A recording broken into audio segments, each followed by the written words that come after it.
No, iz tega kruha bo moka. Čakaj, misliš, iz te moke bo kruh? Ne, ni bila napaka. Lani nas je na Svetovni dan hrane presenetil podatek, da vsak Slovenec v enem letu zavrže 68 kg hrane. Mi smo želeli preveriti, koliko obrokov lahko skuhamo iz tega. Letos pa me moti nekaj drugega in to je kruh. Moram pohvaliti pekarno Špar, saj je šla korak dlje. Iz viška kruha pripravi moko in iz te moke speče nov, svež kruh. A resno? Zdravo, Boštjan. Zdravo, Marko. A ti veš, da meni ne verjame, da se da iz kruha moka narediti? Ja, potem pa najbolj, da prideš kar sem. Slovenci imamo do kruha prav poseben odnos. Preprosto ga obožujemo. Odlično se poda k marsikateri jedi.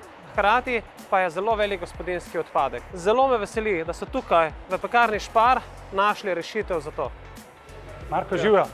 Jaz vem, da si mojster nezavržene hrane, ampak danes bomo naučili mi tebe nekaj novega. Izvoli predpasnik pekarne Špar. Gremo ustvarjati nekaj dobrega. Super, se veselim. Tako, Marko, zdaj temu pa nekaj novega navadil. Najprej bo tale kruh lepo narezala. Ko bo ta kruh zrezala, ga bo dala v posodo z vodo, da se namoči. Odlično, kar takole. Koliko časa se namaka? Bo pustila ene pol ure, da lepo kruh razpade. Okay.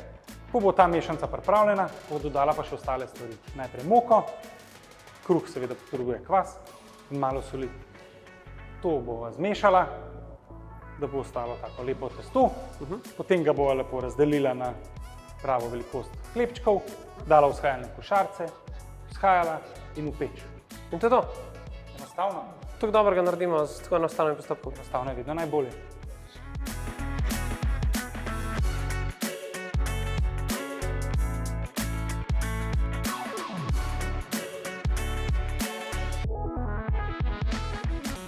Marko, kakšen se ti zdi? Boštjan, tale kruh je vrhunski, meni je res dober. Super, me veseli. Imaš kakšno idejo, kako bi lahko to še malo izboljšali? Mislim, da vem, kaj imaš v mislih. Gremo v akcijo. Gremo.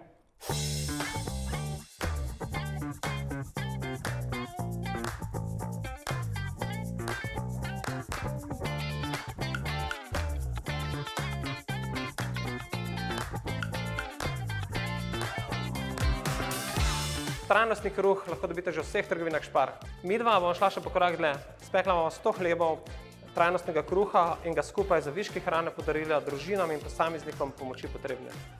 Akcija. Kako je dober.